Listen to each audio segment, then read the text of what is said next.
Assalamualaikum friends. Hello everyone. We resumed our recording in the last video on chapter number 2, Framework for Preparation and Presentation of Financial Statements, wherein we looked till this 10th point, elements of financial statements. Now moving forward to formula for equity derivation. Right? Now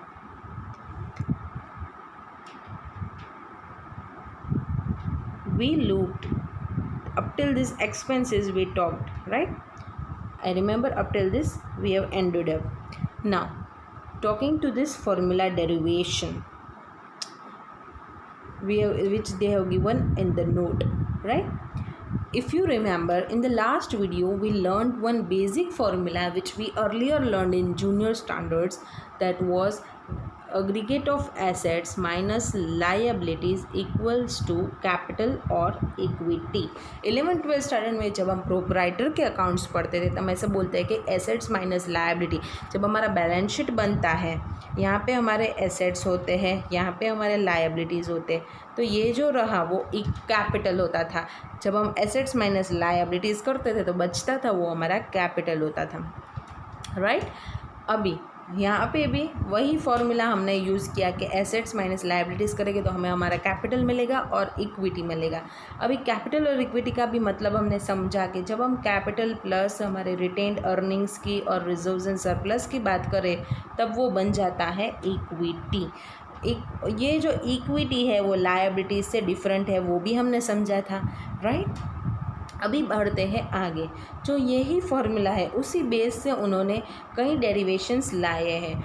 ये जो formula हमने पढ़ा, assets minus liabilities equal to capital oblique equity, उस formula से उन्होंने 3 derivations लाए। पहले तो क्लोजिंग इक्विटी की बात की, वो तो सेम हुआ कि अगर ये क्लोजिंग वैल्यू पे होगा ये सभी तो हमें क्लोजिंग इक्विटी मिलेगा, अगर ये ओपनिंग वैल्यू पे होगा तो हमें ओपनिंग इक्विटी मिलेगा।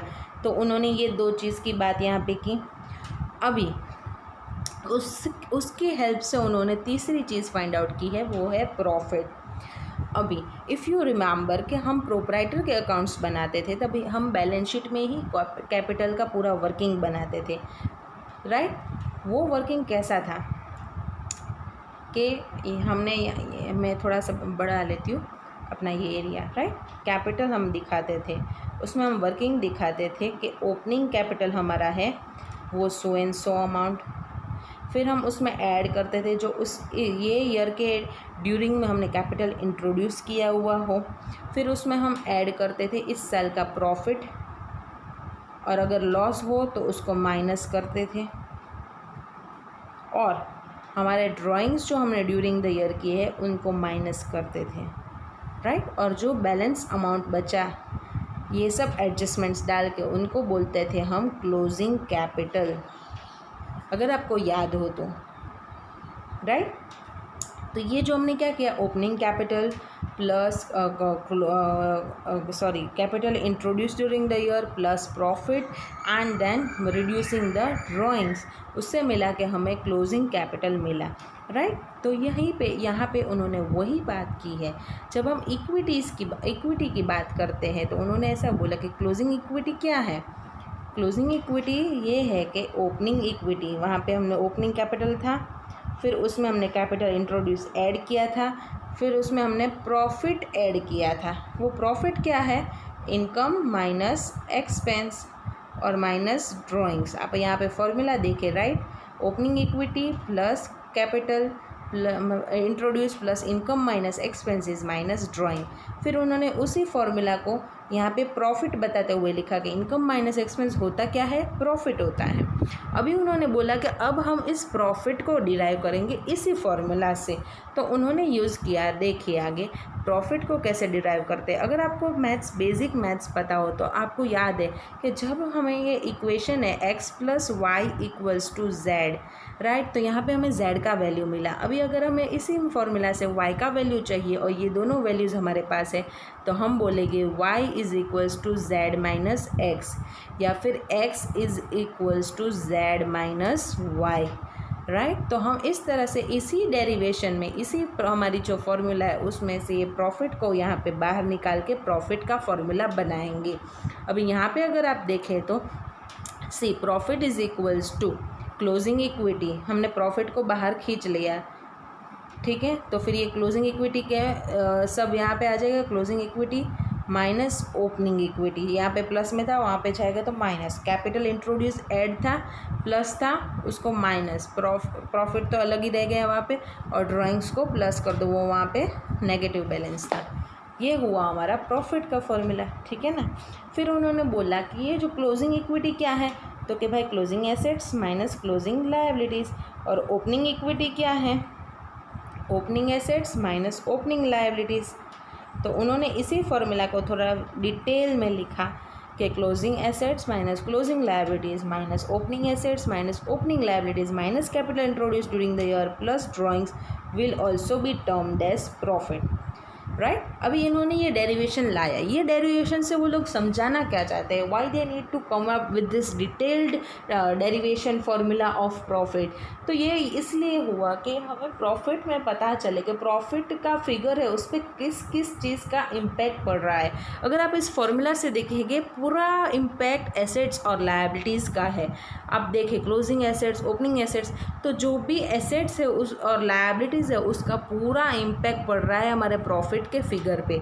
तो उन्होंने नीचे यही समझाया कि हमारा प्रॉफिट का फिगर है वो चेंज होगा, अगर प्रॉफिट का फिगर चेंज होगा जब हमारे एसेट्स बढ़ेंगे या फिर हमारे एसेट्स घटेंगे या फिर हमारी लायबिलिटीज़ बढ़ेगी और लायबिलिटीज़ घटेगी। अभी ये प्रॉफिट का फिगर पे बहुत ज़्यादा इम्पैक्ट पड़ता है कि हम एसेट और लायबिलिटी को किस बेस पे वैल्यू करते हैं। The basis of valuation of assets and liabilities. So it is very important to decide the appropriate valuation basis of our assets and liabilities, because it will have a direct impact on the figure of profit, right। अभी हमारा जो next topic है वो है basis of valuation, different methods of valuation, different basis दिए गए हैं कि हिस्टोरिकल मेथड है, प्रेजेंट वैल्यू है, रियलाइजेबल वैल्यू है। तो हम उसको यूज़ कर सकते हैं हमारे एसेट्स एंड लायबिलिटीज़ को रिकॉग्नाइज करने में, राइट। जनरली अकाउंटिंग स्टैंडर्ड्स है और generally financial statements historical basis पे प्रिपेयर किए जाते हैं। लार्जली अकाउंटिंग स्टैंडर्ड्स ने हिस्टोरिकल बेसिस फॉलो करने का बताया हुआ है, ठीक है ना।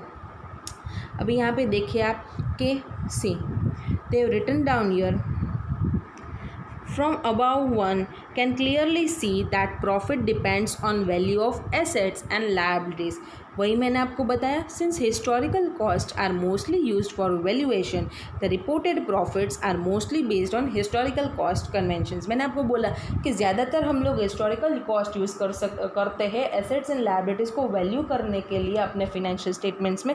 उस वजह से हमारा प्रॉफिट पे हिस्टोरिकल प्रॉफिट का फिगर है वो हिस्टोरिकल कॉस्ट पे डिस्प्ले हो रहा है, राइट। तो it is the point two note here is that figure of profit will change with the change in valuation basis, right. अभी हम पढ़ेंगे measurement of elements of financial statements. अभी हमें ये एलिमेंट्स को मेजर करना है।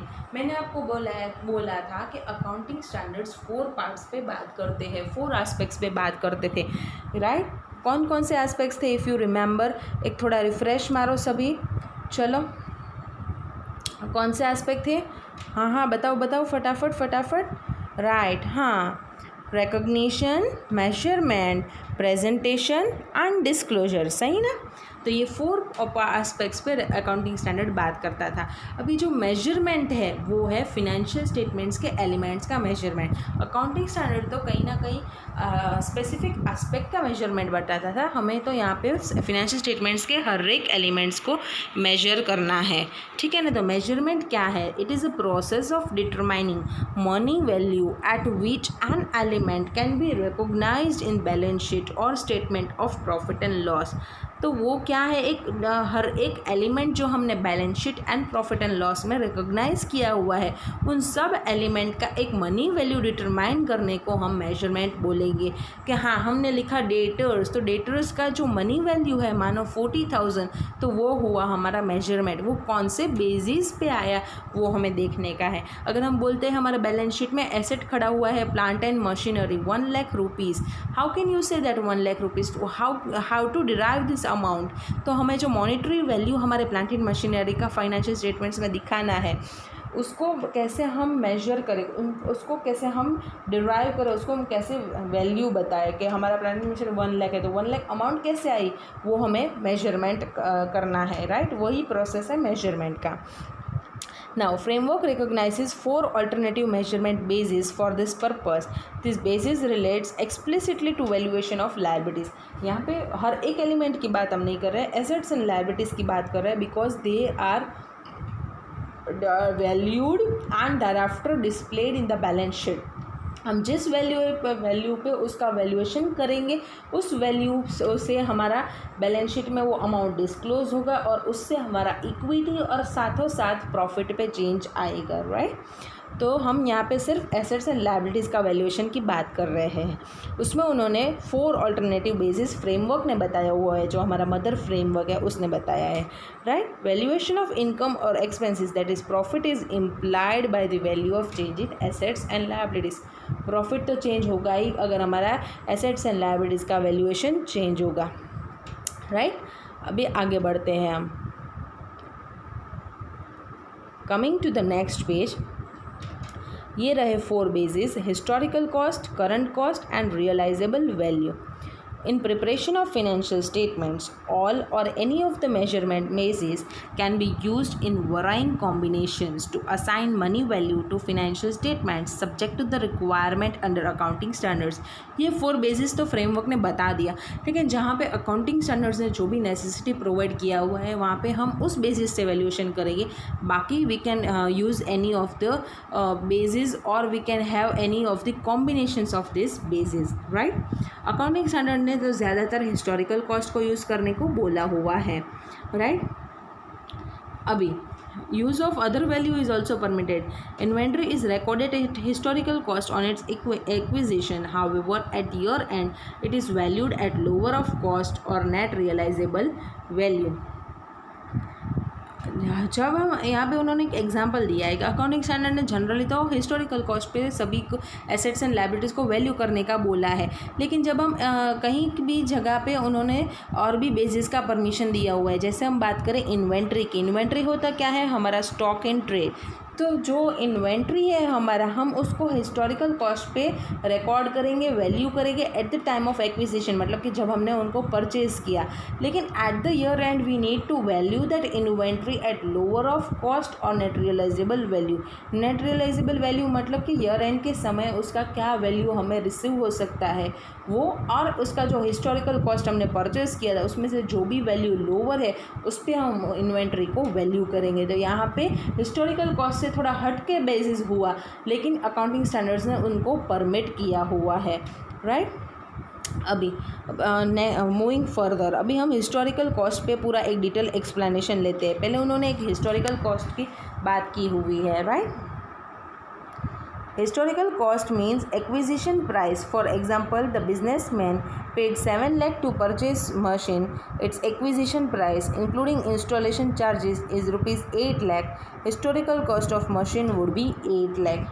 हिस्टोरिकल कॉस्ट मतलब बेसिक मतलब क्या है, एक्विजिशन प्राइस, जिस प्राइस पे आपने अपना एसेट ख़रीदा हुआ है, राइट। तो वो हुआ एक्विजिशन प्राइस। उसमें जो भी आपको चार्जेस लगे इंस्टॉलेशन के या फिर each and every cost that you incur to take this asset at the condition, take the asset in this condition to your premises, तो वो सभी कॉस्ट को हम ऐड करेंगे, right.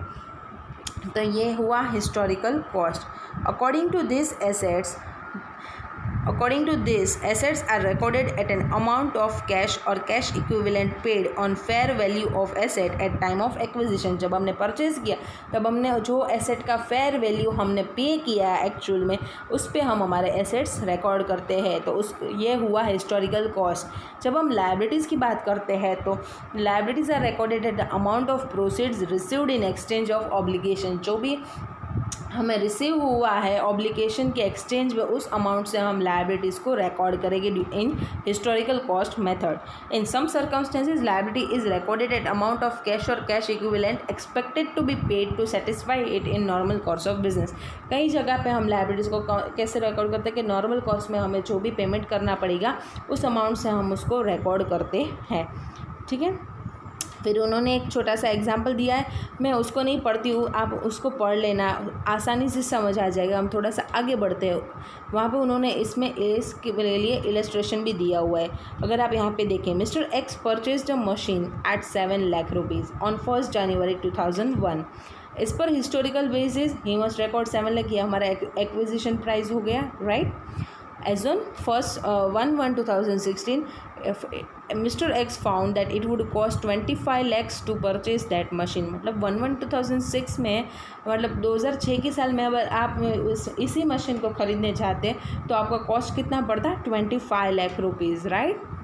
Mr. X also took loan from a bank as on 2001, 5 lakh at 18% per annum, repayable at the end of 15th year together with interest।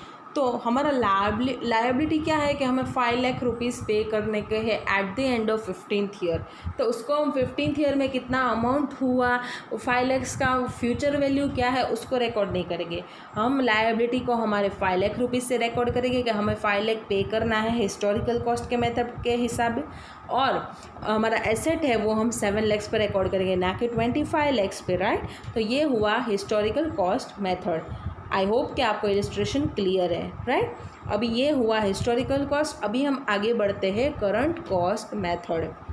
Current cost gives an alternative measurement basis. Assets are carried out at the amount of cash or cash equivalent that would have to be paid in the same or an equivalent asset was acquired currently। Current cost मतलब क्या, अगर आप आज जाके इसी asset को purchase करने जाएंगे तो उसका कॉस्ट क्या आएगा, वो होगा करंट कॉस्ट, राइट। अभी मैंने ऊपर के इलस्ट्रेशन में बताया कि आज के दिन 1 जनवरी 2006 के दिन आप अगर जाएंगे इस एसेट को परचेज करने के लिए तो आपको 25 लाख रुपीज़ में ये एसेट पड़ेगा। तो ये जो 25 लाख रुपीज़ था वो क्या था, करंट कॉस्ट, राइट। अभी liabilities are carried at the undiscounted amount of cash or cash equivalents that would be required to settle the obligation currently. और लायबिलिटीज़ किस अमाउंट पर रिकॉर्ड करेंगे, आज के दिन में आपको क्या पेमेंट देना पड़ेगा, उस अमाउंट से आप लायबिलिटीज़ को रिकॉर्ड करेंगे under current cost methods. Undiscounted amount मतलब कि उसको आपको डिस्काउंट नहीं करना है। हम यहाँ पे प्रेजेंट वैल्यू मेथड का बात नहीं कर रहे, तो आप उसको डिस्काउंट नहीं करेंगे। आज के दिन आप अगर आज के दिन उस लायबिलिटी को सेटल करने चाहते हैं तो आपको कितना अमाउंट पे करना पड़ता, उस अमाउंट से आप अपना लायबिलिटी रिकॉर्ड करेंगे, right. I hope you are understanding the difference between current cost and historical cost, right. ना उन्होंने एक एग्जाम्पल भी दिया है इस करंट कॉस्ट के लिए। A machine was acquired for $10,000 on deferred payment basis।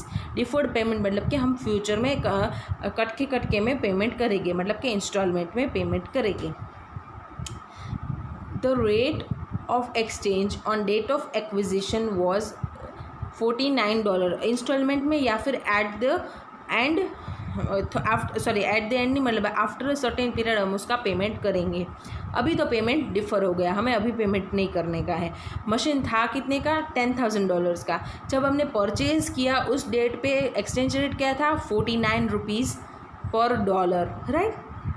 Now payments are to be made in 5 equal instalments together, ठीक है ना। तो हमें 5 इक्वल इंस्टॉलमेंट्स में पे करने का, एनुअल इंस्टॉलमेंट्स में। तो ये हुआ डिफर्ड पेमेंट, क्या हमें अभी नहीं करने का है, लेकिन आगे हम कट के में इंस्टॉलमेंट्स में पेमेंट करेंगे विथ 10% इंटरेस्ट पर ईयर। हर साल 10% इंटरेस्ट भी हमें पे करना पड़ेगा। Current market value of similar machine in India is ₹5 lakh. आज के दिन ऐसे ही सिमिलर मशीन आप इंडिया में परचेज करने जाए तो कॉस्ट क्या है, 5 लाख रुपीज़। तो करंट कॉस्ट क्या हुआ हमारा मशीन का, 5 लाख रुपीज़। आपको समझ आया। हिस्टोरिकल कॉस्ट तो हम एक्विजिशन कॉस्ट ले लेंगे, यानी कि 10,000 इंटू 49, 4,90,000, वो हमें नहीं लेने का है। हम करंट कॉस्ट पे हमारा एसेट को वैल्यू करना चाहते हैं, तो हमारा करंट कॉस्ट क्या होगा, 5 लाख रुपीज़, ठीक है ना। अभी to settle the deferred payment on current date one must buy dollars at 49 per dollar. The liability is therefore recognised at 4,90,000। तो हमारा लायबिलिटी क्या है, हमें पेमेंट कितने का करने का है, 10,000 इंटू 49, दैट इज़ 4,90,000। तो आज के दिन को हम कितने डॉलर्स परचेज़ करेंगे? आज के दिन अगर हम लायबिलिटी को सेटल करने जाते तो हमको कितना पेमेंट करना पड़ता? 49 रुपीज़ पर डॉलर के हिसाब से पेमेंट करना पड़ता, जो हुआ 4,90,000। तो ये हुआ हमारा करंट कॉस्ट बेसिस के हिसाब से लायबिलिटी का वैल्यूएशन, ठीक है ना। तो note the amount of liability recognise is not the present value of future payments. हाँ, ये कोई प्रेजेंट वैल्यू हमने यहाँ पे नहीं कर दिया है, लेकिन लायबिलिटी किस अमाउंट से रिकॉर्ड किया? अगर आज के दिन पे आज हम पेमेंट कर देते तो हम किस रेट से पेमेंट करते? 49 rupees per dollar, that is rupees 4,90,000। तो हमारा लायबिलिटी हम उस अमाउंट से रिकॉग्नाइज करेंगे। तो ये हुआ हमारा current cost. I hope it is very clear to each and every one of you. Now moving further, that is realizable or settlement value. Yes, now for assets, this is the amount of cash or cash equivalents currently realizable of the asset in an orderly disposal. For liabilities, this is an undiscounted amount of cash or cash equivalents expected to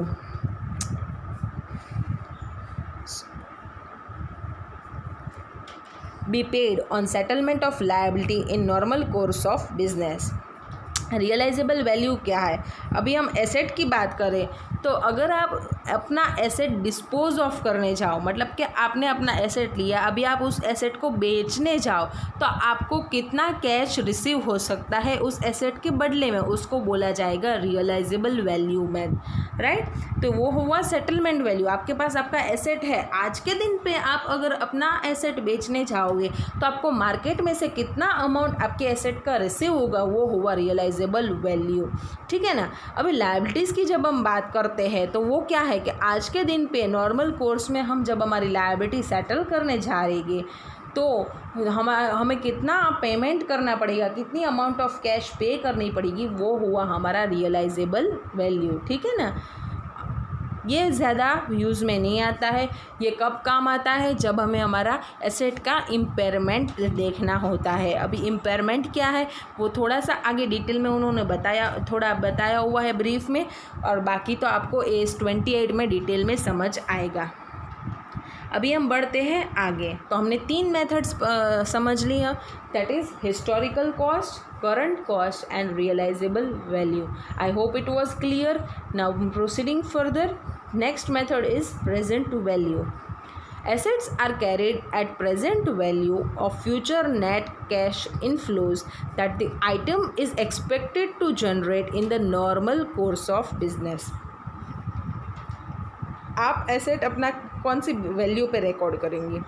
तो जो आपको future में अपने assets से cash inflow होगा, economic benefit होगा, उनका present value निकाल के आप अपना एसेट रिकॉर्ड करेंगे। मतलब नॉर्मल कोर्स ऑफ बिजनेस में आपके एसेट से आपको जो भी कैश इनफ्लो होगा इन फ्यूचर, उसका प्रेजेंट वैल्यू पहले निकालो और उस वैल्यू से आप अपना एसेट रिकॉर्ड करेंगे। वो हुआ प्रेजेंट वैल्यू मेथड, ठीक है। जब हम लायबिलिटीज़ की बात करें, liabilities are carried at present value of future net cash outflows that are expected to be required to settle the liabilities in normal course of business. तो जब हम लायबिलिटीज़ की बात करें तो वो लोग क्या बोल रहे हैं कि फ्यूचर में जो भी हमें कैश आउटफ्लो करना पड़ेगा, कैश पेमेंट करना पड़ेगा, उसको हम आज की वैल्यू पे प्रेजेंट वैल्यू में कन्वर्ट करके हमारा लायबिलिटी रिकॉर्ड करेंगे, ठीक है। तो ये हुआ प्रेजेंट वैल्यू मेथड। अभी प्रेजेंट वैल्यू कैलकुलेट कैसे करेंगे? तो प्रेजेंट वैल्यू ये ए है, यहाँ पे उन्होंने बताया हुआ है, ये ए है, वो है फ्यूचर वैल्यू, ठीक है।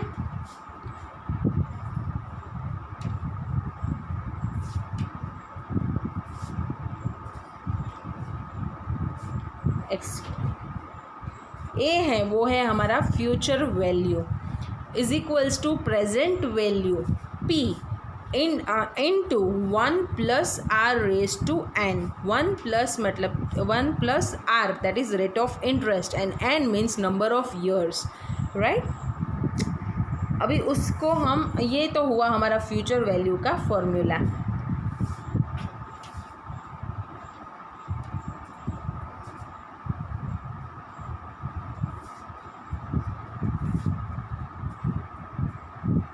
सो दिस वाज ये हुआ हमारा फ्यूचर वैल्यू का फार्मूला। अभी उसी फार्मूला से अगर हम प्रेजेंट वैल्यू का फार्मूला डिराइव करें तो present value is equals to future value divided by 1 plus R raise to N, right. या फिर ये हम कर सकते हैं, या future value into 1/1 plus R raise to N, ठीक है।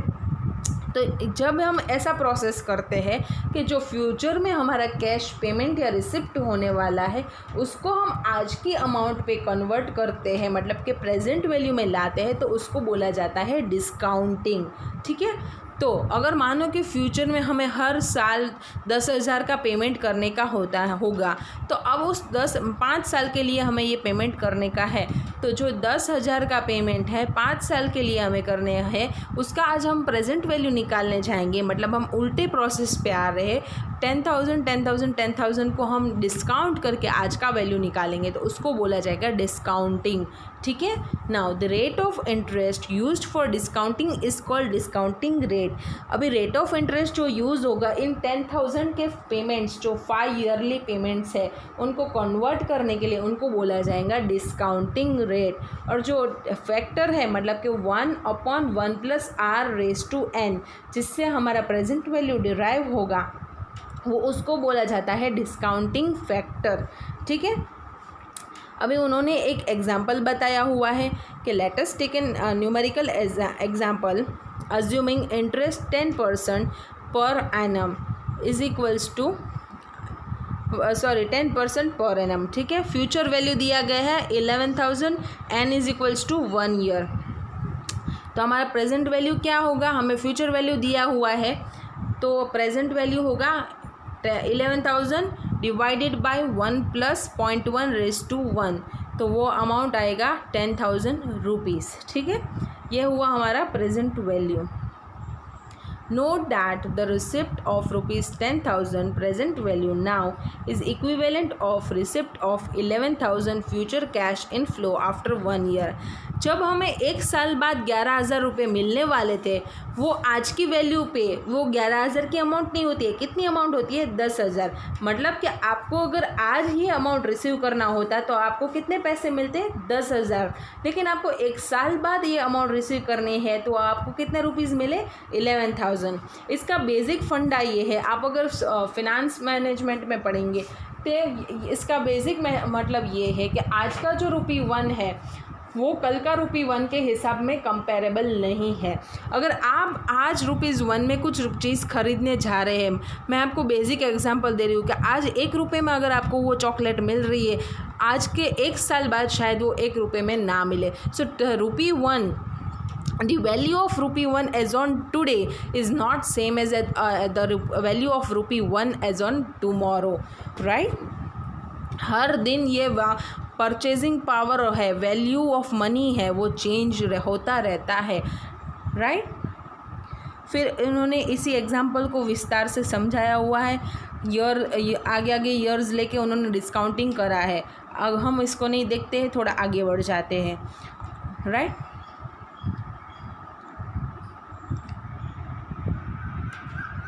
एग्जाम्पल 8, उन्होंने एक एग्जाम्पल दिया है।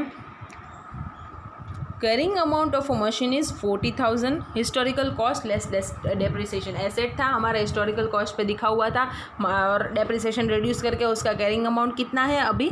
40,000 rupees, right. The machine is expected to generate 10,000 net cash inflow. Machine is expected to generate net cash inflow of ₹10,000, मतलब कि 10,000 का हमें इनफ्लो हो सकता है इस मशीन से। NRV मतलब कि net realisable value of machine on current date is 35,000, ठीक है। तो ये हुआ नेट रियलाइजेबल वैल्यू।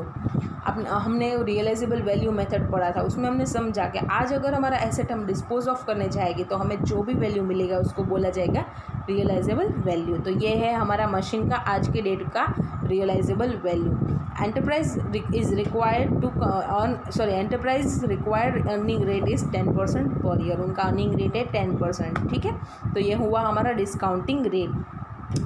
अभी 10,000 हमें 5 ईयर्स का इनफ्लो मिलेगा अगर हम ऐसे अज्यूम करते हैं, तो उसको डिस्काउंट करेंगे हम 10% के डिस्काउंटिंग रेट से।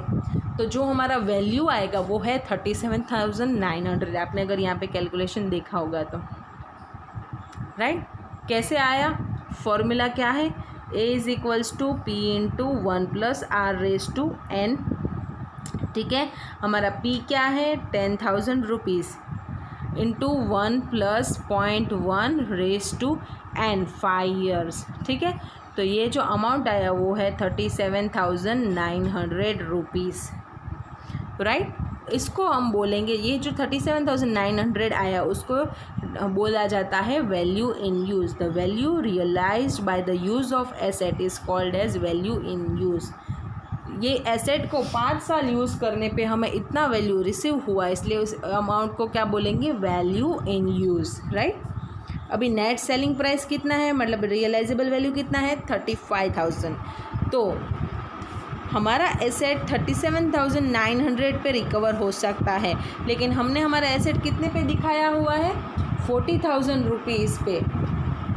ठीक है, तो ये जो डिफरेंस आया है 2100 रुपीज़ का, वो ये दिखाता है कि हमने हमारा एसेट को ओवर स्टेट किया है, मतलब कि ज़्यादा वैल्यू पे दिखाया गया है।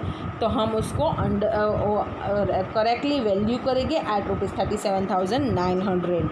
ठीक है, जब ये AS 28 में आप बात सीखेंगे कि वैल्यू एंड यूज़ और नेट सेलिंग प्राइस का जो हायर अमाउंट होता है वो हमारा रिकवरेबल वैल्यू बनता है, दैट इज़ 37,900 या 35,000, whichever is higher is equals to your recoverable value. ये आप आगे AS 28 में समझेंगे इन फ्यूचर। ठीक है,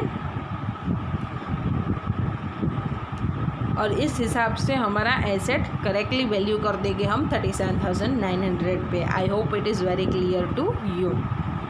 इससे हमने 2 कंसेप्ट सीखे, प्रेजेंट वैल्यू का भी और AS 28 का थोड़ा सा इम्पेयरमेंट वाला कंसेप्ट भी समझ लिया।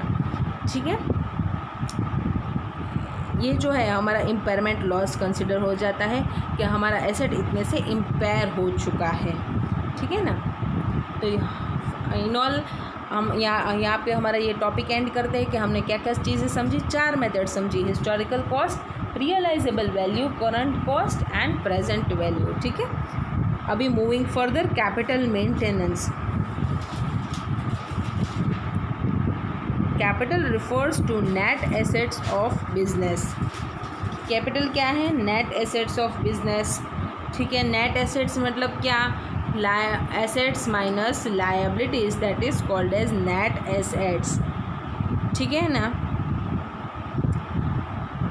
या फिर आप बोलो नेट एसेट्स ना यूज़ करो तो भी आपको पता है, हमने फॉर्मूला आगे पढ़ा था, assets minus liabilities equals to capital. ठीक है ना, right. Important for any business to maintain its net assets.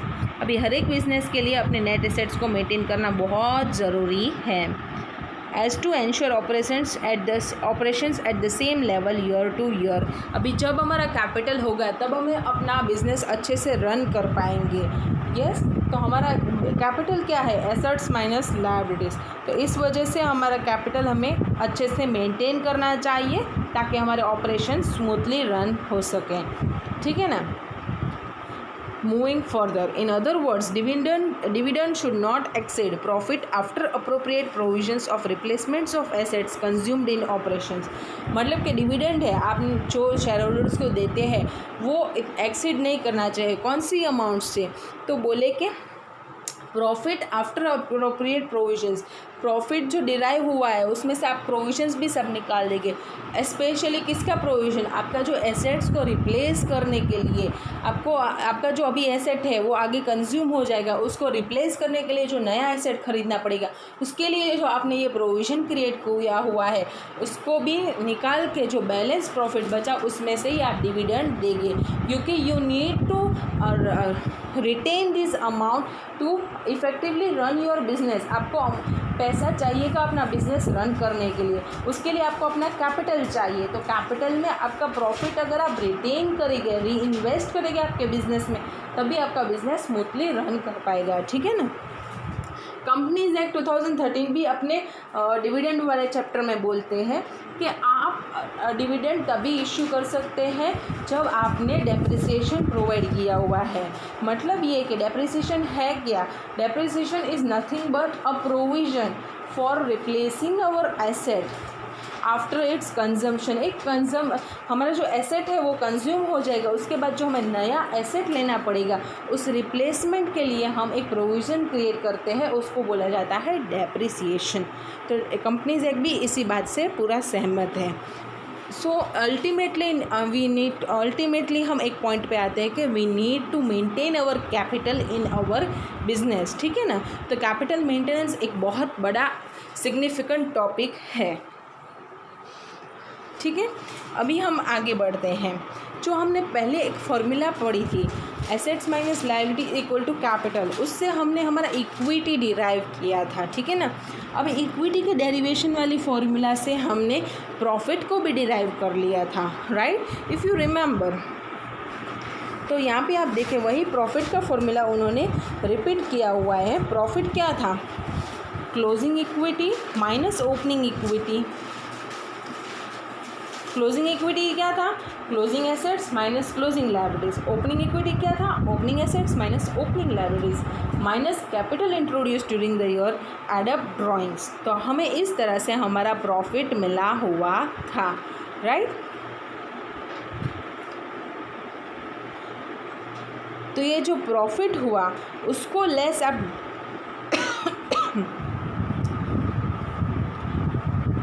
Drawings करेंगे तो ये आपको मिला रिटेन्ड प्रॉफिट। ठीक है ना, आप देखें उसी फॉर्मूला में जब हमने बात की यहाँ पे कि यही फॉर्मूला हमने यहाँ पे बात की। ठीक है ना, अभी जब हम ये P माइनस टी करेंगे, प्रॉफिट माइनस ड्राइंग्स, तो हमें मिलेगा रिटेन्ड प्रॉफिट। ये क्या हुआ, अभी ये मैंने आपको पहले ही बोला कि प्रॉफिट है। ठीक है, जब हम प्रोपराइटर की बात करें, प्रोपराइटर ने इस साल बिजनेस में से 50,000 रुपया कमाया, प्रॉफिट अर्न किया।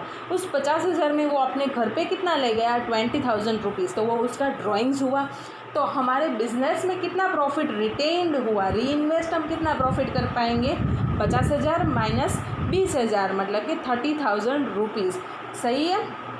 तो ये जो अमाउंट जो हमने हमारे बिजनेस में हमारा प्रॉफिट पड़ा रहा, हम घर पे नहीं ले गए, वो कितना था, 30,000, उसको क्या बोलेंगे, रिटेन्ड प्रॉफिट या फिर रिटेन्ड अर्निंग्स। ये उसका टेक्निकल वर्ड है। ठीक है, तो जब हम शेयर होल्डर्स की बात करें तो ड्राइंग्स क्या होता है, डिविडेंड होता है, मतलब प्रॉफिट लेस डिविडेंड जो बाकी रहा वो है अर्निंग्स अट्रीब्यूटेबल टू शेयर होल्डर्स। मतलब कि वो अर्निंग्स हम शेयर होल्डर्स को आई एम सॉरी जो प्रॉफिट लेस हमारा डिविडेंड भी हो चुका है, जो बाकी रहा अर्निंग्स वो हुआ हमारा रिटेन्ड अर्निंग्स। कंपनीज़ की जब हम बात करते हैं तो अर्निंग्स अट्रीब्यूटेबल टू शेयर होल्डर्स, उसमें से हम डिविडेंड लेस करेंगे और जो बाकी अर्निंग्स बैलेंस बचा रहा उसको हम बोलेंगे रिटेन्ड अर्निंग्स। ठीक है, अभी नेक्स्ट बात करते हैं।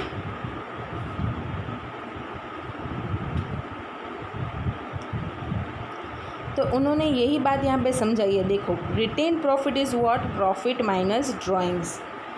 ठीक है ना, आप अगर यहाँ पे देख सकते हैं तो ठीक है।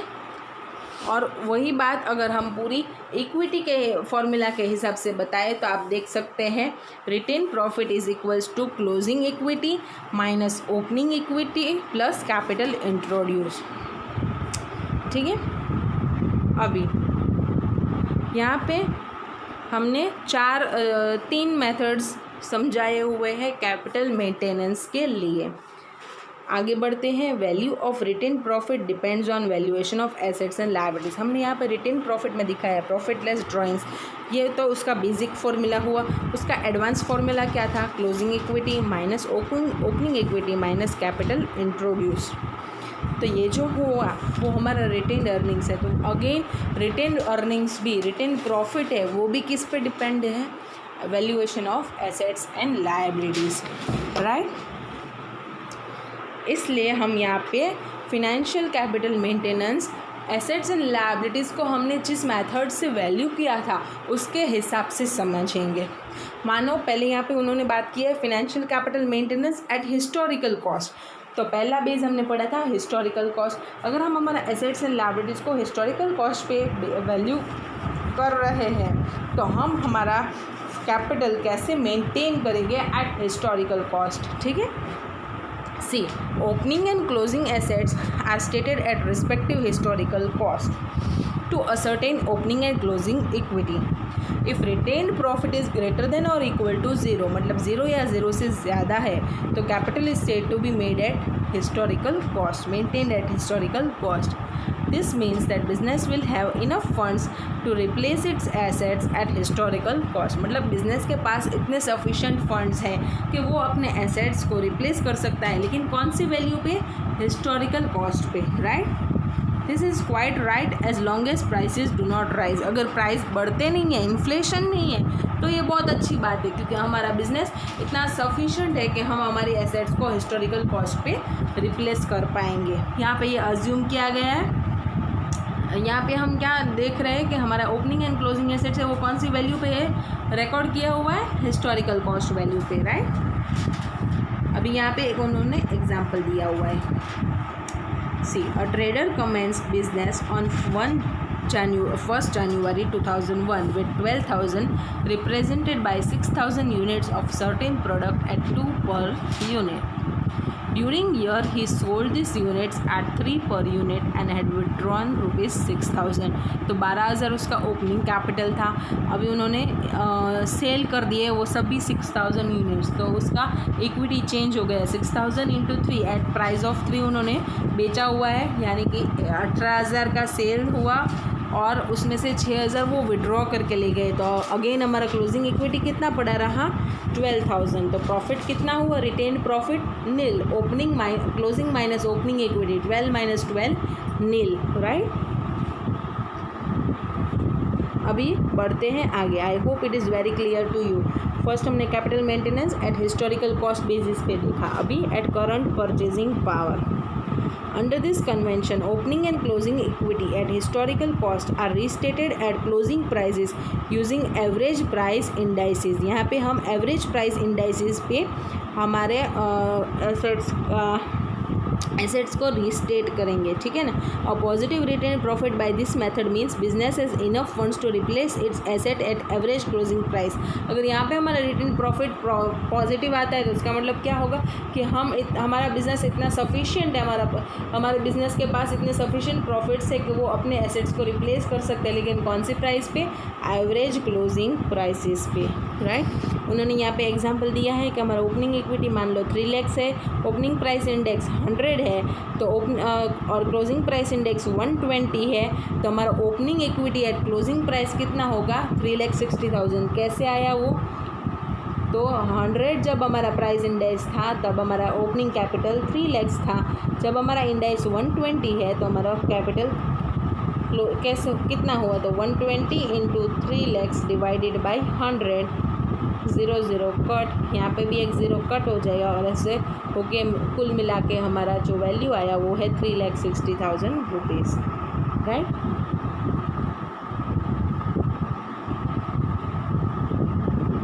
नाउ मूविंग फर्दर, उन्होंने एक एग्जांपल दिया हुआ है।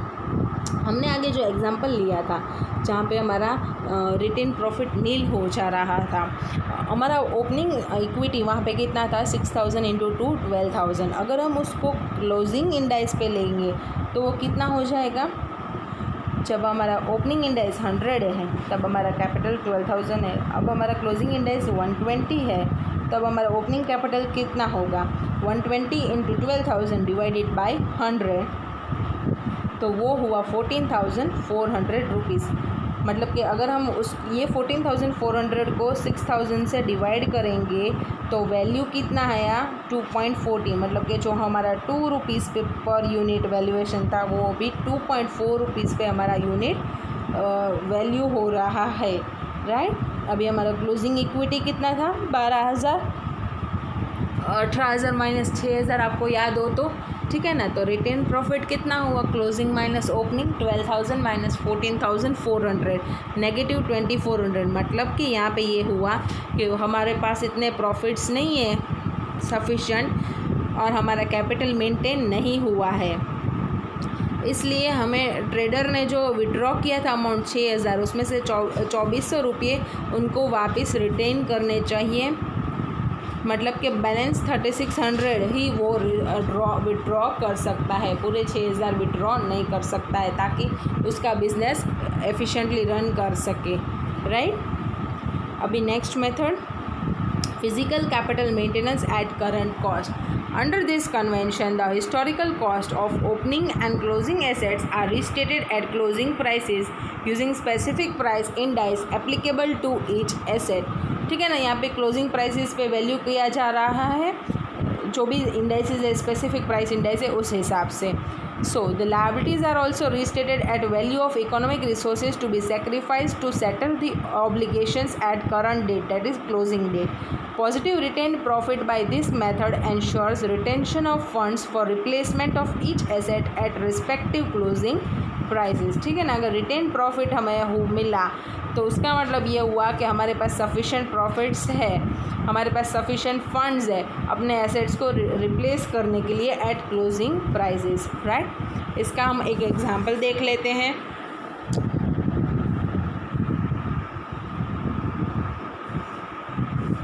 इन द प्रीवियस एग्जांपल हमारा जो ओपनिंग कैपिटल था, ओपनिंग इक्विटी था, वो 12,000 पे था।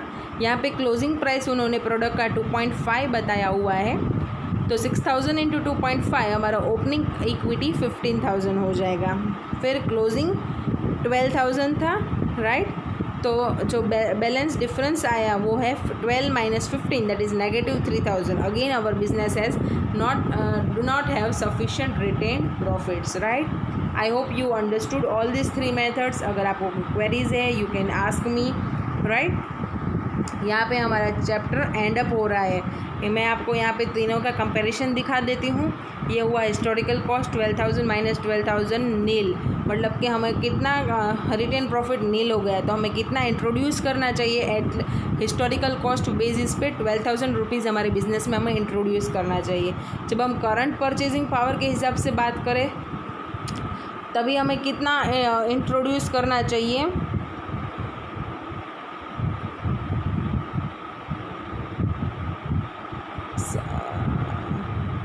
सॉरी एट हिस्टोरिकल कॉस्ट पे हमें कितना इंट्रोड्यूस करना चाहिए था 12 माइनस हमारा जो ड्राइंग्स कितना था 6,000, मतलब कि हमें 6,000 इंट्रोड्यूस करना चाहिए, ठीक है ना। फिर करंट परचेजिंग पावर की बात की कि 12,000 माइनस 14,400, मतलब कि नेगेटिव 2,400। तो हम ड्राइंग्स कितने कर सकते थे, ओनली 3,600, 6,000 माइनस 2,400। तो यहाँ पे हमारा हमें ड्राइंग्स कितना मैक्सिमम कर सकते थे, नील अमाउंट, कुछ भी ड्राइंग्स नहीं कर सकते थे। हमें 6,000 के 6,000 बिजनेस में रिटेन करने चाहिए। यहाँ पे हम कितने तक ड्राइंग्स कर सकते हैं, मैक्सिमम 3,600। वो कैसे आया, 6,000 माइनस 2,400, राइट। यहाँ पे ये अमाउंट कैसे आया, 6,000 माइनस 0। जब हम फर्दर नेक्स्ट जो हमारा था फिज़िकल कैपिटल मेंटेनेंस, उसके हिसाब से बात करते हैं तो 12,000 माइनस 15,000, 3,000 आया, मतलब कि हमारा ड्राइंग्स कितने तक मैक्सिमम परमिसिबल था, 3,000, दैट इज़ 6,000 माइनस 3,000 हो। I hope you understood the difference between all the 3 and you analysed it, right. Now they have given some MCQs, थोड़ा सा ओवरलुक मार लेते हैं MCQ पे ताकि हमारा पूरा कॉन्सेप्ट रिफ्रेश हो जाए। Going concern concept assumes what, आप सभी आंसर करेंगे A, B और C। Business can continue, business can not continue, business is continuing to be profitable. So right, business can continue in operational existence for the foreseeable future, ये हुआ going concern का मतलब, ठीक है। फिर that next MCQ, 2 principal qualitative characteristics of financial statements are understability and materiality, relevance and reliability, relevance and materiality।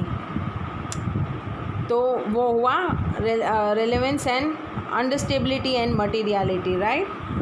फिर there after next, all of the following which are the components of financial statements. तो right, balance sheet and profit and loss, ये हमारा दोनों components है financial statements के. Human responsibility report नहीं है, ठीक है. And accounting policy can be change even if the change is required by statute or more appropriate presentation or accounting standards. तो बोथ ए एंड बी आएगा, right. अभी आगे बढ़ते हैं नेक्स्ट एमसीक्यू पे. वैल्यू ऑफ इक्विटी में change, contribution और distribution, income under expense incurred. तो हमारा इक्विटी दोनों से चेंज हो जाएगा, या तो कैपिटल इंट्रोड्यूस करें, या हम विड्रॉ करें, या फिर हम इनकम अर्न करें, या फिर कोई एक्सपेंस इनकर करें. चारों चीज़ से हमारा इक्विटी चेंज हो जाएगा. तो बोथ ए एंड बी. अभी an item meets the definition of an element of financial statement should be recognised in financial statements if it is probable that future economic benefits associated with the items will flow to enterprise. Items as a cost or value that can be measured with reliability, or C both. So yes, C both, right.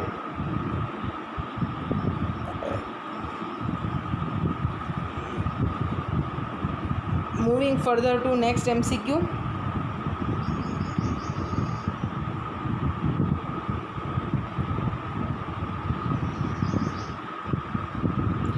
Machine was acquired in exchange of old machine and 20,000 paid in cash.